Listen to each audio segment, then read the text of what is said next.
આજે આપણે બનાવીએ છુટ્ટા દાળ ભાતની છુટ્ટી દાળ.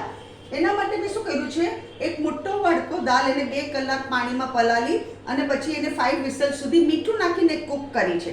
હવે આપણે શું કરશું, આ દાળને છે ને આપણે ઝેરી લઈએ. આપણે આ દાળને આવી રીતે ઝેરી લેવાની.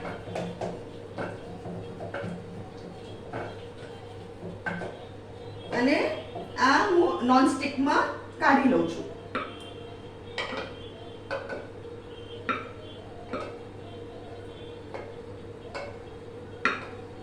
હવે આમાં આપણે પાણી થોડુંક નાખવું પડશે. આપણે પાણી નાખી દઈએ.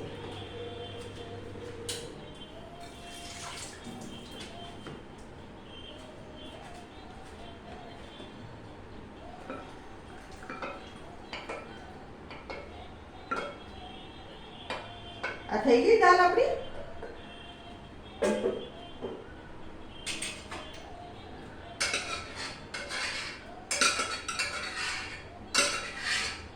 આવી રીતે બધું ક્લિયર કરી કાઢવાનું, જરાય વેસ્ટ નહીં જવા દેવાનું.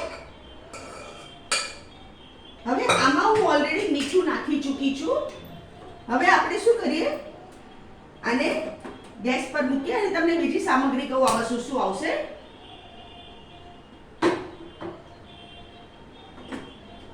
અહીંયા છે હાફ ટીસ્પૂન હિંગ.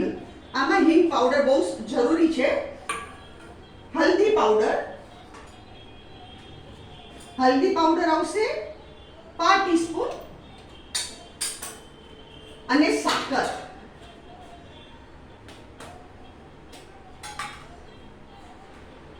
1 2 3 4 અને 5 ટેબલસ્પૂન શુગર, સાકર. હવે આપણે અહીંયા ગેસ ફાસ્ટ કરીએ અને આને એકદમ બરાબર રીતે મિક્સ કરીએ.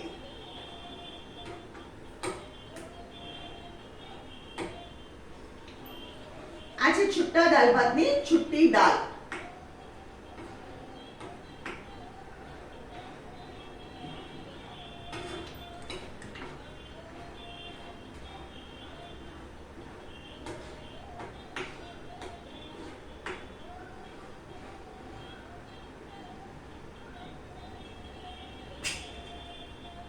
આને એકવાર ગરમ કરી કાઢવાની, પછી આને કંઈ કરવાનું નહીં.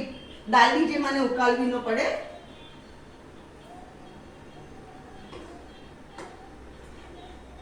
મસ્ત આપણી દાળ થઈ ગઈ.